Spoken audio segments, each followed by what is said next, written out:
it's time to look back at my year in books wrapped for 2023. All right, let's get started here.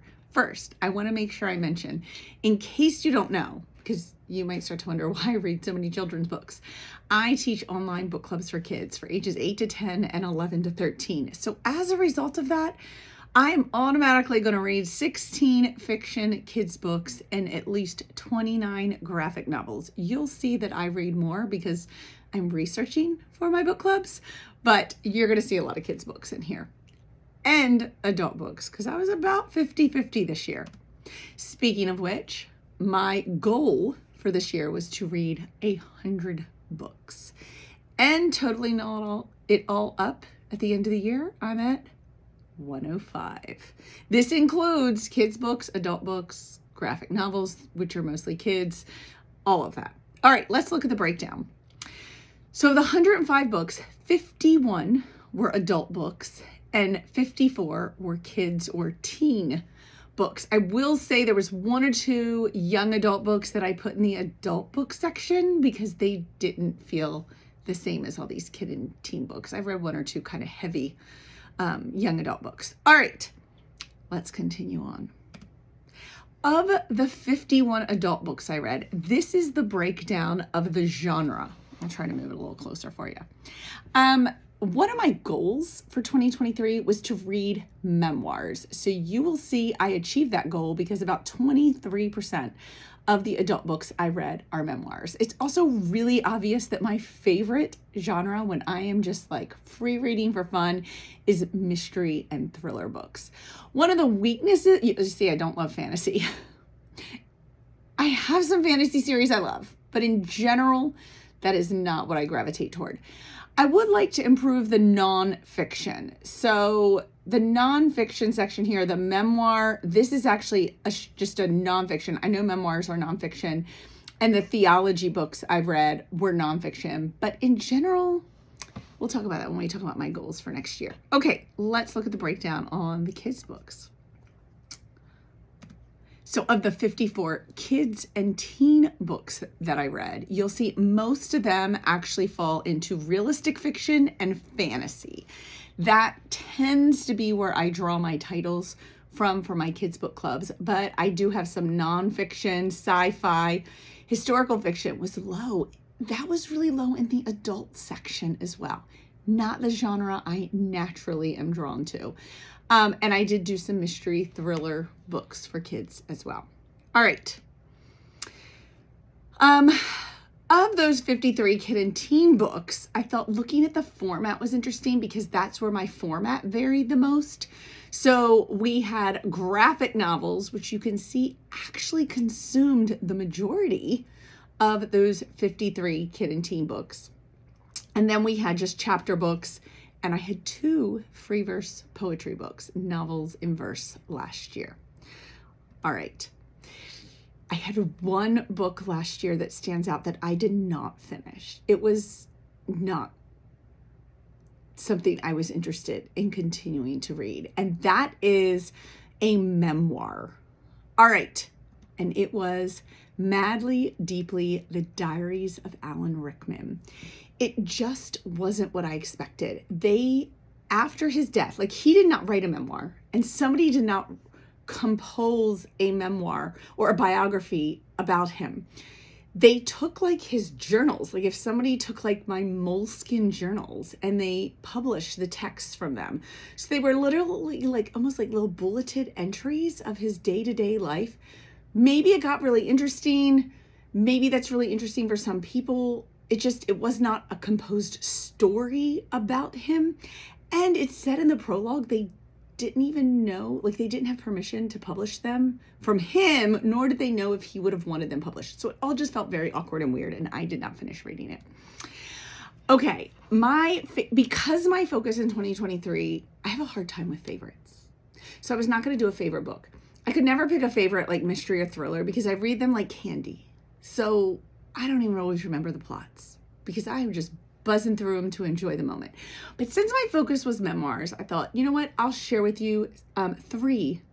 I think I did 3 of the memoirs I really enjoyed this year that made it in my top It's hard for me to say favorite. Okay, I did not expect to enjoy this one as much. I mean, I'm a big Harry Potter fan. Draco Malfoy was played by Tom Felton in Harry Potter, but this was like a broader look. So yeah, I got some of that Harry Potter insider stuff that I was looking for, but this was just a really honest look at a lot of his struggles, problems with addiction, and still being so young to have written a memoir. It was really engaging, and I didn't necessarily expect it, but really enjoyed his perspective and what he shared. Next, they both came up together. We have Matthew McConaughey's Green Lights. Matthew McConaughey is a weird dude. Just gonna tell you, if you read this one, there's some adult content. You know, he is an adult. He's just an odd fella, but I listened to the audio, love his voice. I wished I had the paperback. That's how I know it was a good book, because I wanted to underline things and take notes and return to some quotes later. Really stuck with me, some of his thoughts. And then this one, I'm not even a huge diehard fan of The Princess Bride. Like, it's okay. I see why so many people have grown to love it. But As You Wish is written by Cary Elwes. I don't know how to say his name. He plays Wesley in The Princess Bride, and it is a memoir of the making of that movie. So it's not necessarily his memoir. It's like he took it upon himself to represent the making of that movie. And so other cast members are quoted, and it's really his journey of like meeting them and interacting with them. And I really loved it. Even as someone who is not a diehard fan of The Princess Bride, this was a really fun read. Okay, next. Okay, 3 surprising reads. Now, these are kids' books. I actually have a blog post that you can find on maryhannahwilson.com. Where I have 10 children's books that pleasantly surprised me, but I just grabbed 3 of them. And these were all good surprises that surprised me in 2023. The first one was Scary Stories for Young Foxes. Somebody I've met through Instagram suggested this one when I was looking for books for my book clubs. I couldn't pull it for my book club because it's scary. That's what was so surprising to me is, wow, this is like horror, which it was labeled horror, but I was still just really surprised. And I'm just going to say the appearance of Beatrice Potter in it. I don't want to say anything else, but quite surprising the way she is in this book. That's all I'm saying. Okay, the next one was Emmy and the Key of Code. This one was really surprising because it's written in free verse poetry, and it combines computer coding language in it. So words are defined like Boolean, and I don't even know the words because I'm not a coder, but it gave me some of the vocabulary that my son knows and understands because he loves coding, and it was incorporated into the free verse poetry and a lot about music. So I just loved this combination of music and coding as things the main character love, and they're incorporated into the story, written in free verse poetry. Just hit on so many things I love. And then Sweep. Sweep is a historical fiction, but there's magical, fantastical elements in it, and the way it's all combined in this story just was surprising in the most pleasant way. I don't read a whole lot of historical fiction that pulls in fantasy. Okay, so that is 2023 wrapped. My goals for 2024, kind of looking at how 2023 turned out, is I still would like to read 100 books.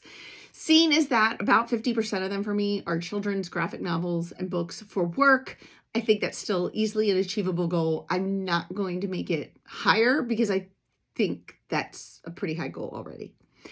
I would like to put more genre variety into my adult reading. So I would like to make sure next year, instead of just, I forget how many I had, I think I only had 2 or 3 historical fictions. I would like to see at least 5 in my adult reading. I would like to keep up with the memoirs. So I want at least, it's going to be about 50 adult books, at least 5 of them to be memoirs. And then I would like at least 5 to be nonfiction that are not memoir, and probably not theology either, because I am drawn to a lot of theology podcasts and all. So those are the goals. And that's it. That is the year wrapped for me with my books. Let me know some of your favorite titles below.